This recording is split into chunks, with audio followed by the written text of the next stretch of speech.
And I'm going to break off from this story now because this is very important breaking news. The Sun tomorrow on its front page will have. Most people assumed the attention surrounding Catherine, Princess of Wales, was focused entirely on the tiara itself. Yet within royal circles, a different conversation had already begun to emerge. Behind the photographs, behind the headlines, and behind the symbolism of that remarkable appearance, there were growing questions about timing, protocol, and what the moment might reveal about the future direction of the monarchy. For those who follow the royal family closely, the significance of historic jewels has never been limited to decoration. Every appearance, every selection, and every public presentation carries layers of meaning that often extend far beyond fashion. That reality is particularly true when an item is closely associated with Diana, Princess of Wales, whose legacy continues to occupy a unique place in public memory more than 2 decades after her death. What made the situation especially intriguing was that the discussion quickly moved beyond the jewel itself and toward the broader position Catherine now occupies within the institution. Royal commentators began noting that the Princess of Wales appeared increasingly comfortable stepping into roles that once belonged to previous generations. Whether attending state occasions, representing the crown internationally, or acting as one of the monarchy's most trusted public figures, her responsibilities have expanded noticeably over recent years. That observation immediately raised another question. Was this appearance simply a reflection of her growing status, or was it part of a larger transition already taking shape behind palace walls? The timing inevitably attracted attention because it arrived during a period when the monarchy has faced extraordinary challenges and adjustments. King Charles III continues to carry out his constitutional duties while managing an evolving public schedule, and senior members of the royal family have found themselves assuming increasingly visible roles. As a result, every major public appearance by the Prince and Princess of Wales is now viewed through a different lens than it might have been only a few years ago. Observers began examining the event not merely as an isolated moment, but as a possible indicator of how responsibilities could gradually shift within the institution over time. Yet another layer soon emerged. Royal historians pointed out that symbols associated with Diana often generate an emotional response unlike almost anything else connected to the modern monarchy.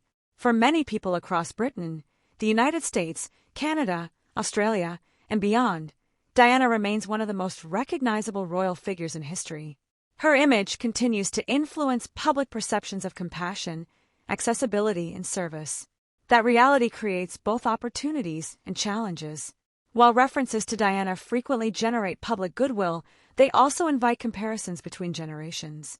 Every time an item connected to her reappears, discussions inevitably begin about legacy, continuity, and which members of the family are carrying that legacy forward. Some commentators argue that Catherine has succeeded because she has never attempted to imitate her late mother-in-law.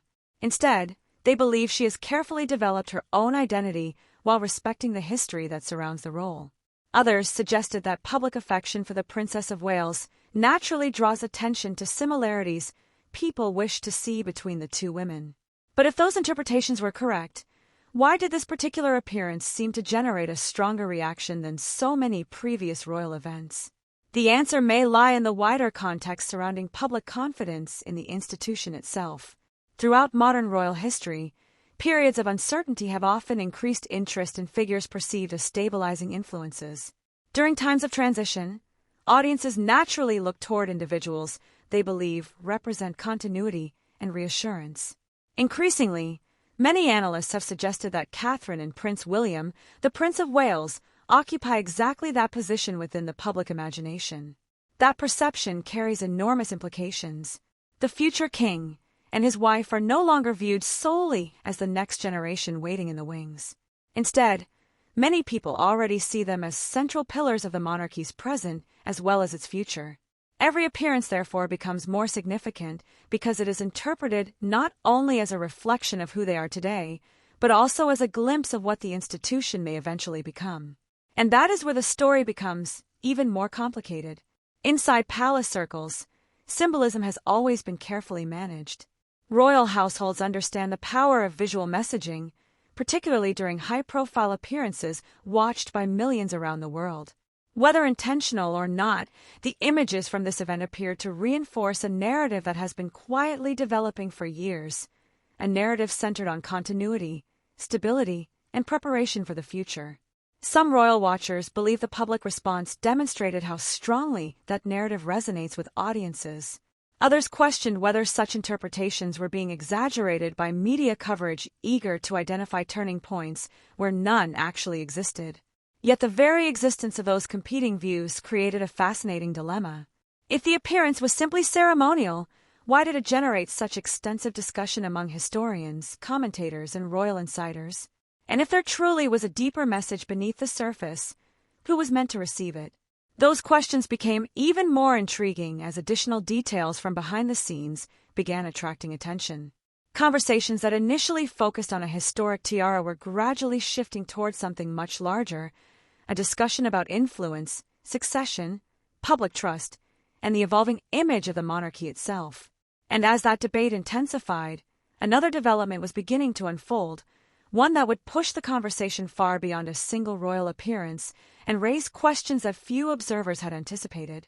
As debate surrounding the appearance continued to grow, attention began shifting away from the public photographs and towards something far less visible. What fascinated many experienced royal observers was not simply what had happened during the event itself, but what appeared to happen afterward. The conversation inside palace circles seemed unusually persistent, as though the appearance had touched a nerve connected to issues far deeper than ceremonial symbolism. Several commentators began noting an interesting pattern. In previous years, major royal moments often generated intense discussion for a few days before gradually fading from public focus. This situation seemed different. Rather than disappearing from headlines, it evolved into broader conversations about influence inside the institution, the distribution of responsibilities among senior royals, and the increasingly prominent role occupied by the Wales household. That development raised a question many had not initially considered. Were observers reacting to a single appearance, or were they responding to a gradual shift that had been taking place for years but was only now becoming impossible to ignore? The answer may partly lie in the changing structure of the modern monarchy itself. Over recent decades, the institution has undergone repeated periods of adaptation, responding to public expectations, technological change, and evolving attitudes toward royal service. Unlike previous generations, today's senior royals operate under constant global scrutiny, where every appearance is instantly analyzed across international media platforms and social networks. Within that environment, visibility becomes a form of influence. The individuals who consistently attract public attention inevitably become central figures within wider discussions about the future. For that reason, some analysts argue that the significance of Catherine's appearance had less to do with jewelry and more to do with what it revealed about public confidence. And confidence, in royal terms, has always been one of the monarchy's most valuable assets. Interestingly, several historians pointed toward an often overlooked reality of constitutional monarchies. Public affection does not automatically translate into institutional power, yet sustained public trust can shape perceptions for decades. Throughout British royal history, figures who successfully connected with the public frequently exercised influence far beyond their formal responsibilities. That observation led many to examine the position of Prince William, the Prince of Wales, from a different perspective. The future king has spent years building a reputation for caution and strategic patience, rarely rushing to respond to speculation or public controversy. Yet some commentators suggested that this measured approach has produced an unexpected result. Rather than generating uncertainty, it has strengthened perceptions of stability. Why does that matter? Because stability becomes increasingly valuable during periods of transition. As conversations surrounding succession, modernization, and long-term planning continue to develop, audiences naturally look for signs that future leadership is already taking shape.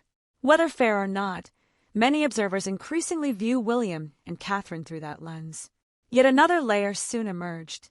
Behind discussions about individual personalities lies a much larger institutional challenge. The royal family must constantly balance two competing objectives. On one hand, it must preserve centuries of tradition. On the other, it must remain relevant to audiences whose expectations differ dramatically from those of previous generations. That balancing act is rarely straightforward. Actions that appeal to traditional supporters may not resonate with younger audiences, while efforts to modernize can sometimes generate criticism from those who value continuity. Every major public appearance, therefore, exists within a complex framework of competing expectations. Some royal commentators began asking whether the extraordinary reaction to Catherine's appearance revealed something important about that balance. Could it be that the public is responding most strongly when tradition and modernity appear together rather than separately? The theory gained attention because it seemed to explain why certain moments resonate more powerfully than others. Historic symbolism appeals to long-standing supporters of the monarchy, while a contemporary figure carrying that symbolism into a new era creates a sense of continuity rather than nostalgia. If that interpretation is correct, the implications extend far beyond a single event. They suggest that public interest may increasingly center on how future generations of royals interpret inherited traditions rather than merely preserving them. At the same time, palace observers noticed another intriguing detail. Much of the discussion was no longer centered on official statements from Buckingham Palace. Instead, conversations were being shaped by historians, former royal correspondents, constitutional experts, and commentators operating outside formal palace structures. That shift matters because it changes who controls the narrative. For much of modern royal history, official announcements often guided public understanding of major events. Today, analysis spreads almost instantly through countless independent voices, each offering different interpretations of the same moment. As a result, symbolic appearances can acquire meanings that extend far beyond their original intention. Was this one of those occasions? Or were commentators reading too much into what was ultimately a ceremonial decision? The uncertainty only made the story more compelling. While some observers viewed the event as evidence of an emerging royal transition, others cautioned against drawing conclusions too quickly. History is filled with moments that appeared enormously significant at the time, only to assume a different meaning later. Yet even those urging caution acknowledged one reality. The conversation had changed. What began as discussion about a historic appearance was rapidly becoming a debate about leadership, public trust, institutional evolution, and the long-term direction of the monarchy itself. And as that debate continued to unfold, reports from royal insiders and experienced commentators began pointing toward another development taking shape behind the scenes, one that could potentially explain why this particular moment generated such intense attention and why some believe the larger story may only just be beginning.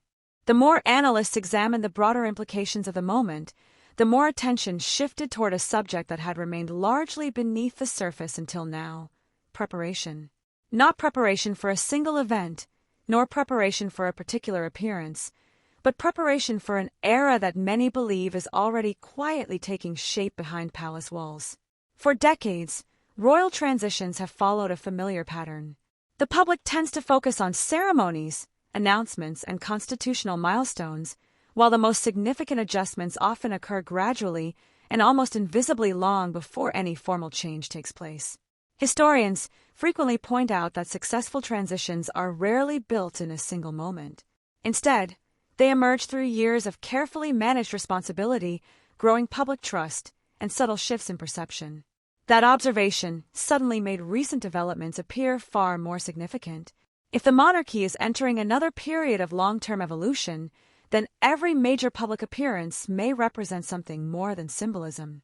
It may offer clues about which individuals are being positioned to carry increasing responsibility and how the institution intends to present itself in the years ahead. What makes this especially fascinating is that the process appears to be unfolding against a backdrop of competing pressures.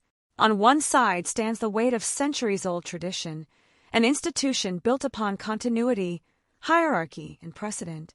On the other stands a rapidly changing public environment where expectations of transparency, accessibility, and relevance continue to evolve at extraordinary speed.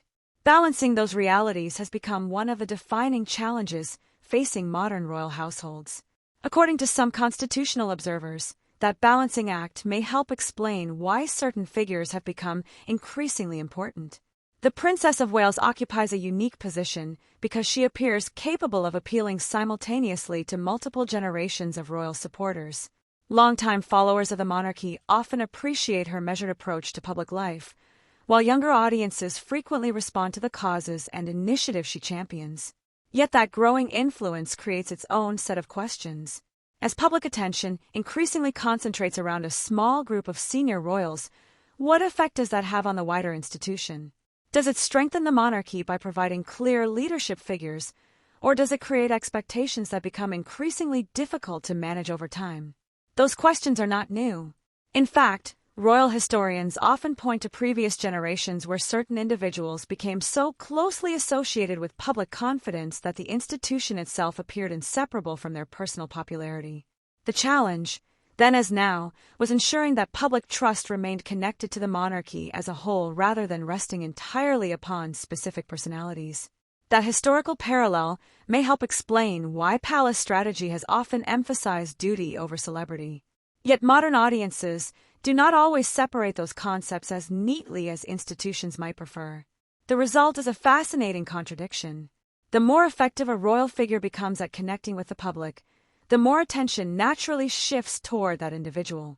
And the more attention shifts toward that individual, the more observers begin interpreting routine events as indicators of broader institutional change. Could that be part of what happened here? Perhaps the discussion surrounding this appearance expanded so rapidly because it intersected with conversations that were already taking place beneath the surface. Conversations about succession, conversations about leadership, conversations about how the monarchy might adapt to the expectations of a new generation without abandoning the traditions that define it. Those themes become even more intriguing when viewed through the lens of public memory. Every institution relies upon narratives that connect its past to its future. In the case of the royal family, those narratives often involve continuity across generations, linking one era to the next through symbolism, service, and shared identity. Moments that successfully bridge those eras tend to resonate far more deeply than ordinary public appearances. That may explain why some royal commentators describe the event as less about the past than about the future. While public discussion initially focused on historical associations, many analysts eventually arrived at a different conclusion. They argued that the real significance lay not in looking backward, but in observing how historical symbols were being incorporated into an evolving royal story that continues to unfold. And yet another question soon emerged. If this interpretation is accurate, who benefits most from that narrative? Certainly, public confidence benefits from stability. The monarchy benefits from continuity. Future leadership benefits from familiarity and trust. But institutions rarely operate through symbolism alone. Behind every public image exists a practical reality involving planning, priorities, responsibilities, and long-term strategy. It is within that practical reality that some of the most intriguing questions remain unanswered. Royal insiders and experienced correspondents have occasionally suggested that many of the institution's most important decisions are not announced when they are made. Instead, they gradually become visible through patterns that only reveal themselves over time. A responsibility transferred here, a new role expanded there, a subtle shift in visibility, an increasingly prominent presence at key national events. Individually, such developments may appear routine. Viewed together, however, they can suggest something much larger. This is why the debate surrounding the appearance has proven so persistent. What seemed at first to be a discussion about symbolism has gradually evolved into a conversation about trajectory. Not where the monarchy has been, but where it may be heading. And as observers continued connecting those pieces, attention began turning toward a series of developments that had received far less publicity than the appearance itself. Examined individually, they appeared unrelated. Examined together, they raised a possibility that could fundamentally reshape how this entire story is understood, and why some believe the most important chapter has not yet been revealed. What made the emerging picture so compelling was that the discussion was no longer being driven solely by symbolism, public appearances, or media interpretation. Increasingly, attention was turning toward patterns of responsibility that had quietly accumulated over time, patterns that appeared far more difficult to dismiss as coincidence. Royal institutions rarely announce long-term strategy in straightforward terms. Instead, priorities often become visible through actions rather than statements. When historians examine previous eras of royal transition, They frequently discover that the most important signals were not delivered through speeches or official declarations, but through the gradual redistribution of influence, visibility, and trust. That observation suddenly placed recent developments in a different light. Across a growing number of national events, international engagements, charitable initiatives, and ceremonial occasions, the Prince and Princess of Wales appear to be occupying an increasingly central position. Not necessarily because they were seeking greater prominence, but because circumstances seem to be drawing them toward it. The distinction matters. There is a significant difference between actively pursuing influence and having influence naturally gravitate toward you. Institutions often respond very differently to those two dynamics. One can create friction, while the other tends to generate acceptance. Yet acceptance inside a centuries-old institution has never been a simple matter. Every monarchy contains multiple layers operating simultaneously. There is the public-facing image that millions see. There is the constitutional role defined by law and tradition. Then there is the internal reality of relationships, responsibilities, expectations, and strategic planning that rarely becomes visible to outsiders. It is within that final layer that some commentators believe the most consequential developments may be occurring, not because there is evidence of conflict or division, but because periods of institutional evolution inevitably require difficult decisions. Resources must be allocated, responsibilities must be distributed, public expectations must be managed, future priorities must be identified. Those processes rarely generate headlines. Their consequences, however, often shape entire eras. What makes the current moment particularly fascinating is that the monarchy finds itself navigating several major transitions simultaneously. Public expectations continue to evolve. Global media scrutiny remains constant. Digital platforms accelerate every discussion.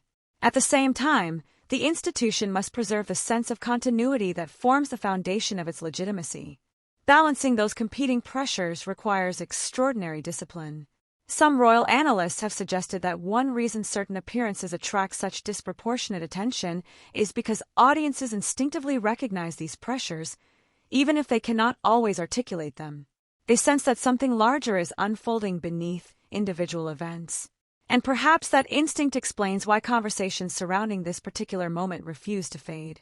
The debate had gradually expanded into questions about leadership style. Not leadership in the constitutional sense, but leadership in the symbolic and cultural sense. Which figures best represent the monarchy's future image? Which individuals appear most capable of connecting different generations of supporters? Which approaches seem most effective in maintaining public confidence during periods of uncertainty? Those questions carry enormous weight because they influence how future developments are interpreted. A routine engagement may remain routine when performed by one figure yet acquire broader significance when undertaken by another.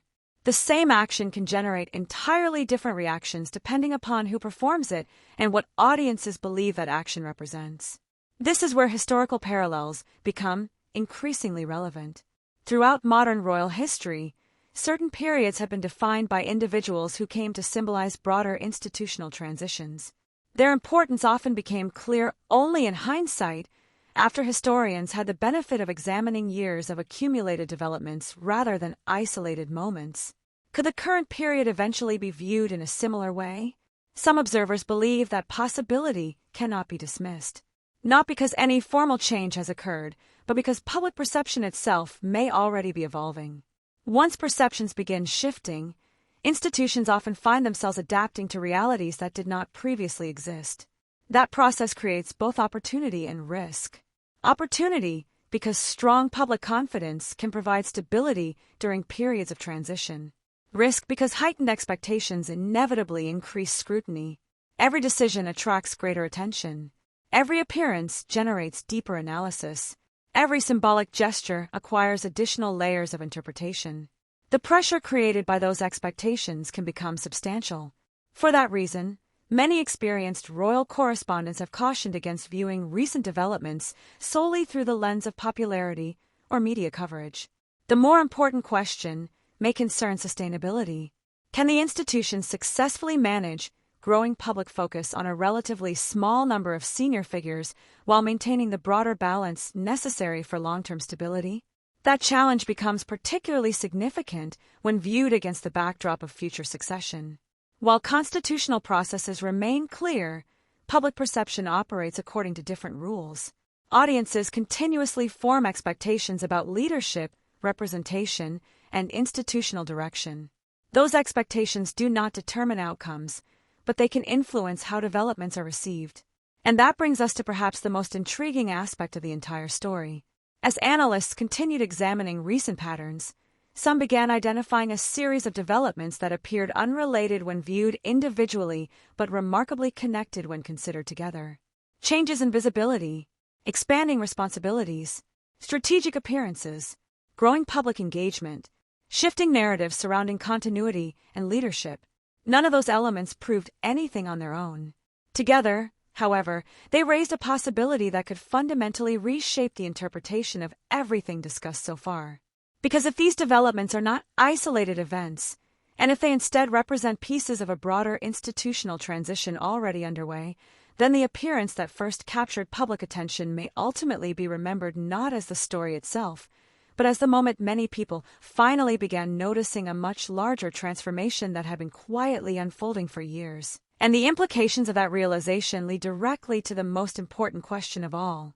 And that final question may ultimately be the one that matters most.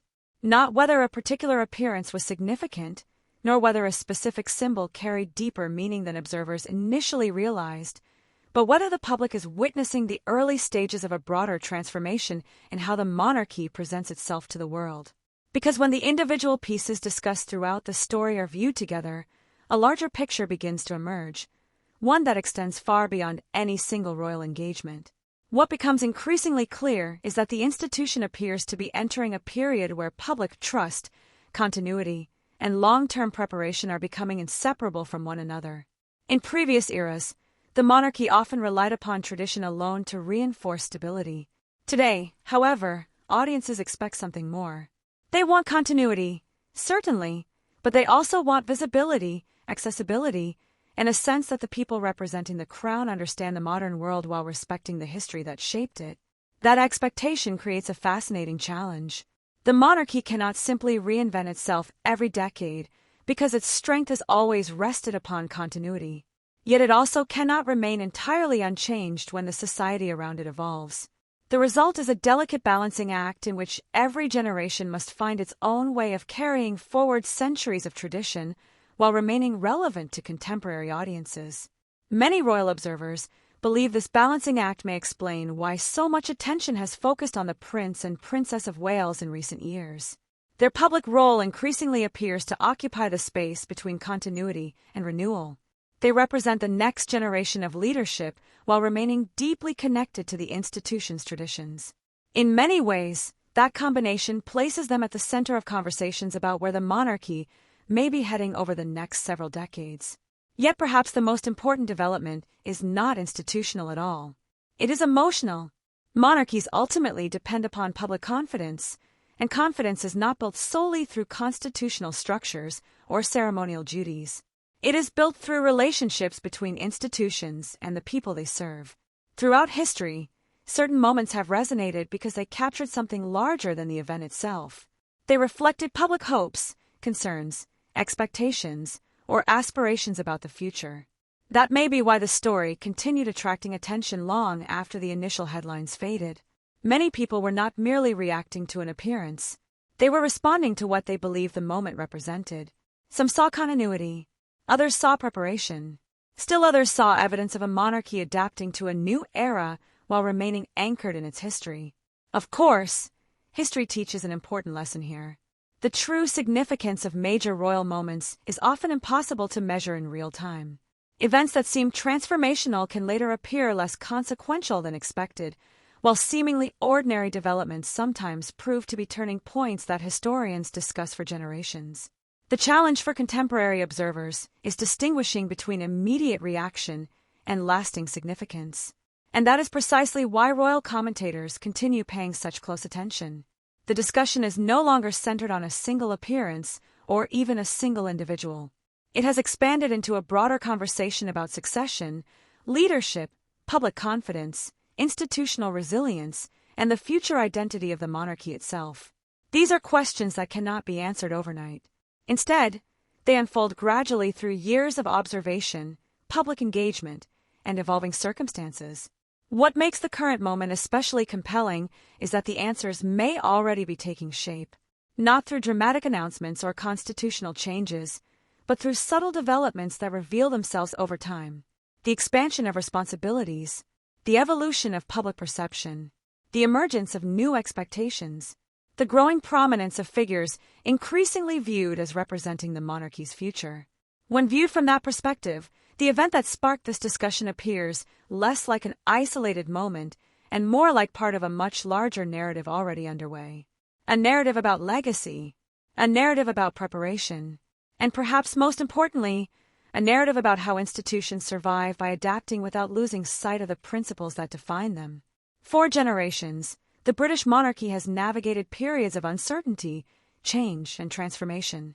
Each era has produced its own challenges and its own defining figures. Whether the developments discussed throughout this story will ultimately be remembered as a major turning point remains impossible to know today. What can be said is that many experienced observers believe the conversation itself is revealing something important.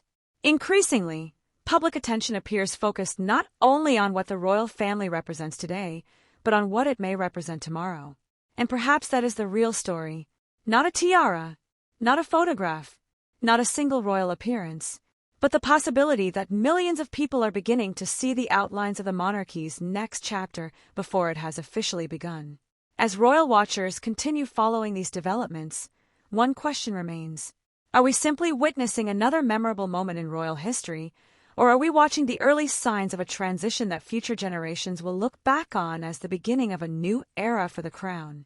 If you enjoyed this deep dive into the royal family, Prince William, Catherine, Princess of Wales, King Charles III, Princess, and the future of the monarchy, be sure to subscribe and turn on notifications so you never miss our next royal analysis. Let us know your thoughts in the comments below, and we'll see you in the next video. Because sometimes the most important chapters in royal history begin long before anyone realizes a new chapter has actually started.